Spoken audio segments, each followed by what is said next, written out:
BBA, BCA, BCom computer కోర్సులో 100% placement లభించే ఏకైక డిగ్రీ కాలేజ్ కూకట్పల్లిలోని ఐక్రియేట్ డిగ్రీ కాలేజ్. రైతులు రుణమాఫీ అమలుపై రేవంత్ రెడ్డి సర్కార్ స్పీడ్ పెంచింది. ఆగస్టు 15 లోపు మాఫీ చేసేందుకు సర్వం సిద్ధం చేస్తుంది. ఈ మేరకు సోమవారం రుణమాఫీ మార్గదర్శకాలు జారీ అయ్యాయి.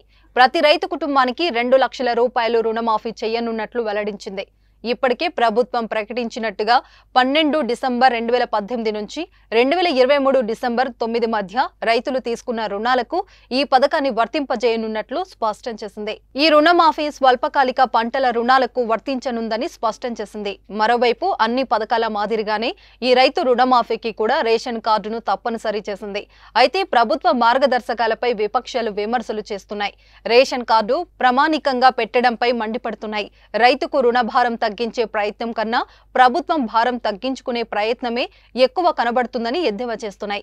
ఆహార భద్రత కార్డు, పీఎం కిసాన్ పథకం ప్రామాణికం అని ప్రకటించడం అంటే లక్షలాది రైతుల ఆశలపై నీళ్లు చల్లడమే అని బీఆర్ఎస్ ఆరోపిస్తుంది. అయితే ఈ విమర్శలకు ప్రభుత్వం కౌంటర్ ఇస్తుంది. రుణమాఫీ పథకంలో రేషన్ కార్డు కేవలం కుటుంబాన్ని నిర్ణయించడానికి మాత్రమే అని మంత్రి తుమ్మల తెలిపారు. కాంగ్రెస్ ప్రభుత్వం దగ్గర అందరి వివరాలు ఉన్నాయని, కుటుంబం నిర్ధారణ కాగానే రుణమాఫీ మిగతా వారికి కూడా వర్తింపజేస్తామని తెలిపారు. ఇంతకు ముందు ఇదే విషయాన్ని సీఎం రేవంత్ రెడ్డి కూడా తెలిపారు. రుణమాఫీ పథకంలో రేషన్ కార్డు కేవలం కుటుంబాన్ని నిర్ణయించడానికి మాత్రమే అని స్పష్టం చేశారు.